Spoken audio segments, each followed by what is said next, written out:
यं ब्रह्मा वरुणेन्द्र रुद्र मरुतः स्तुवन्ति दिव्यैस्तवै वेदैः साङ्गपद कर्मोपनिषदै गार्यन्ति यं सामगा ध्यानावस्थितं तद् गतेन मनमा पश्यन्ति यं योगिनी यस्यन्तं न विदुषुरासुरगणा देवाय तस्मै नमः श्रीमञ्चन्दन चर्चित जलपो शुक्लाम्बरा मल्लिका मालालङ्कृत कुण्डला परविलसन् मुक्तावली शोभिता सर्वज्ञाननिदान पुस्तकधरा रुद्राक्षमालाधरा वाग्देवी वदनाम्बुजे वसतु मे तरलोकै माता चिरम् मूकं करोति वाचालं पङ्गुलङ्घयते गिरं यत्कृपातहं वन्दे परमानन्दमाधवम् नमो भगवते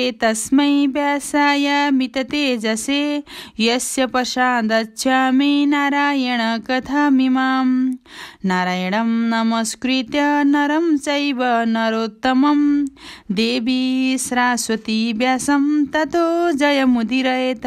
अथ षड्विशोऽध्याय।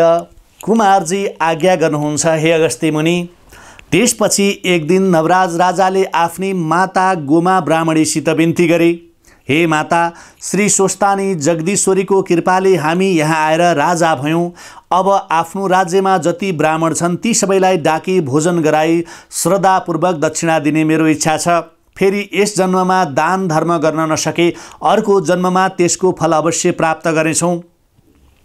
यति पुत्र नवराजले भनेको सुनि गोमाले भनिन्, हे पुत्र नवराज, तिमीले राम्रो कुरा भन्यौ, तिम्रो धर्ममा चित्त लागिरहोस्। यति भनेर मन्त्रीलाई डाकी सामग्री तयार गर्न लगाई सबै ब्राह्मणहरूलाई निम्ता गर्न पठाउँदा चन्द्रज्योति नगरका तिम्रा मित्रहरूलाई पनि निमन्त्रणा पठाउनु।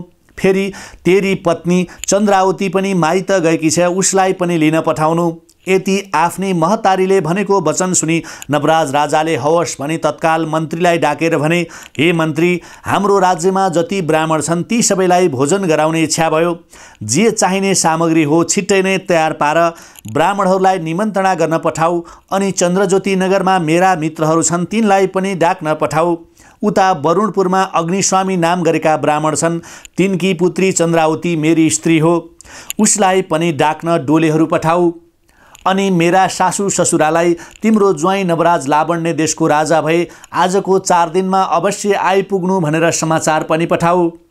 राजाको हुकुम सुनि मन्त्रीले तत्काल मानिस खटाई लावण्य देशका राज्यमा निवास गर्ने सबै ब्राह्मणलाई निमन्त्रणा गर्न मानिसहरू पठाए। ब्राह्मण भोजनको सम्पूर्ण सामग्री तयार पार्न लगाए। चन्द्रज्योति नगरमा नवराज राजाका सङ्गीहरूलाई पनि डाक्न पठाए। उता डोलेहरू चन्द्रावती रानीलाई लिन पठाउनका लागि डाके। डोलेहरू आएपछि वरुणपुरका अग्निस्वामीकी पुत्री चन्द्रावतीलाई तुरुन्त ल्याउनु भनी पठाए। डोकेहरू वरुणपुरमा पुगेर अग्निस्वामीको घर कुन हो भनी सोध्दै सोध्दै तीको निवासी कसैले ऊ त्यही हो भनी बताइदिए। अनि डोलेहरू घर मुनि गएर बोलाए। त्यो सुनि चन्द्रावतीले झ्यालबाट हेरिन् र को हौ, कहाँबाट र किन आएका हौ भनेर सोधिन्। अनि डोलेहरू भन्दछन्, हामी नवराज राजाले पठाएर लावण्य देशबाट आएका भनी बिन्ती गरे। अनि चन्द्रावतीले फेरि सोधिन्, हे डोले हो, तिमीहरूले नवराज राजा भनेर आश्चर्यको कुरा गर्यौ, नवराज कसरी राजा भए त्यो कुरा मलाई सुनाऊ। त्यति चन्द्रावतीको प्रश्न सुनि डोलेहरूले भने, लावण्य देशमा राजा नहुनाले हात्तीलाई राजा खोज्न लगाएको थियो। नवराज ब्राह्मणलाई देखेर हात्तीले सुवर्णको कलशले अभिषेक गरेर फूलको माला पहिराइदियो। अनि सबै लोकहरूले दरबारमा लगेर राजा तुल्याए। रानी चन्द्रावती कहाँ छिन्, उनलाई खबर गरिदेऊ, चाँडो नगए राजा हामीदेखि रिसाउनेछन्। यति डोलेहरूको कुरा सुनेर चन्द्रावतीले मनमा आनन्द मान्दै चन्द्रावती नामकी उनकी पत्नी म नै हुँ भनिन्। अनि डोलेहरूले प्रणाम गरी, हे महारानी, चाँडै जाउँ, विलम्ब नगर्नुहोस्। अनि हजुरका माता पितालाई नवराज राजा भएको कुरा र आफूलाई लिन डोलेहरू आएको वृत्तान्त सुनाइन्। अनि तपाईहरूलाई पनि आजको 4 दिनमा आइपुग्नु भनी निमन्त्रणा पठाइएको छ। हामीले उहाँहरूलाई चिनेका छैनौँ, तपाईँले नै समाचार भनिदिनु पर्यो। यति डोलेहरूले भनेपछि चन्द्रावती माथि गई आफ्ना माता पितालाई नवराज राजा भएको कुरा र आफूलाई लिन डोलेहरू आएको इति वृत्तान्त सुनाइन्। अनि तपाईहरूलाई पनि आजको 4 दिनमा आइपुग्नु भनी पठाइएको रहेछ। मलाई आज्ञा दिए म जाने थिएँ।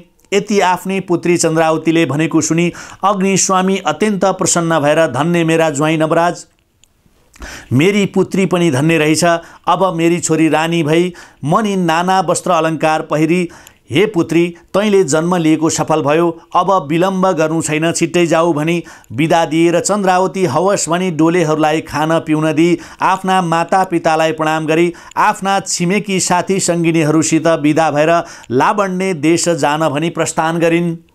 अनि वरुणपुरका मानिसहरू भन्न लागे, हेर चन्द्रावतीले आफ्ना पुरुष परदेश गएको मौकामा कष्टमा परेकी सासूलाई एक्लै छोडेर माइत आएर बसेकी थिई, यस्ती अपराधिनी पनि रानी भई भनी अनेक थरीका कुरा गर्न लागे।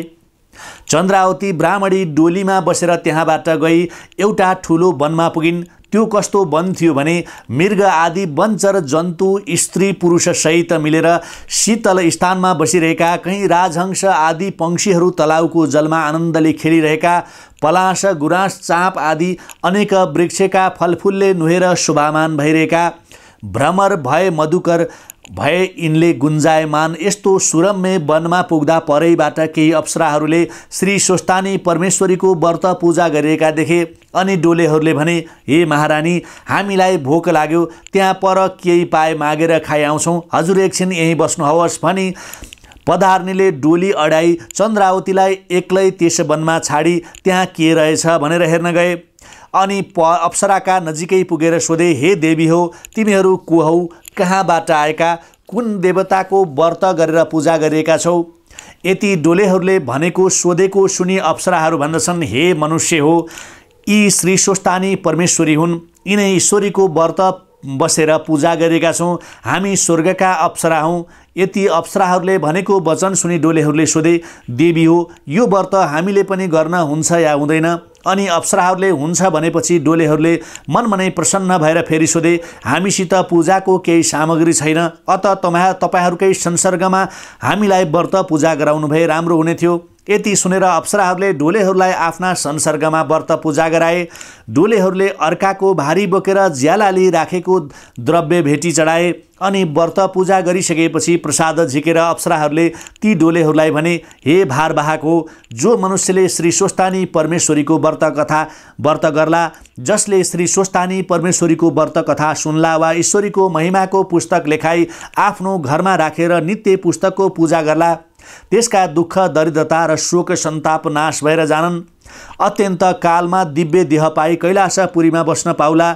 बाटो लागेका तिमीहरूलाई श्रद्धा उत्पन्न भएर व्रत गर्यौ, तिमीहरू धन्य रहेछौ भनी अप्सराहरू स्वर्गलोकमा गए। अनि डोलेहरू पनि त्यहाँबाट फर्केर आई चन्द्रावती रानी भएको स्थानमा हाजिर भए। इति श्री स्कन्द पुराणे केदार खण्डे महात्म्ये कुमारगस्ते संवादे श्री स्वस्थानी परमेश्वराय व्रतकथायां चन्द्रावती लावण्य देशगमनं नाम षड्विंशोऽध्याय।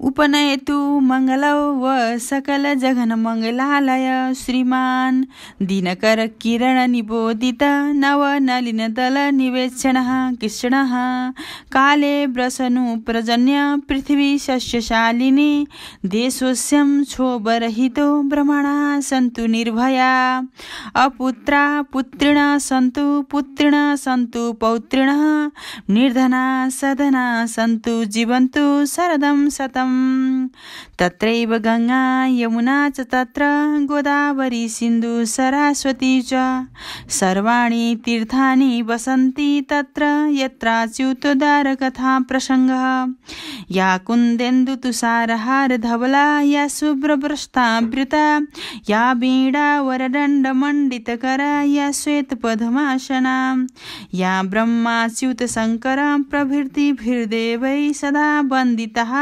श्यामा पातु सरस्वती भगवती निशेष जाड्यपहा कायेन वाचा मनसेन्द्रियैर्वा बुद्धयात्मना प्रकृति स्वभावत करोमि यद् सकलं परस्मै नारायणयति समर्पये ततः।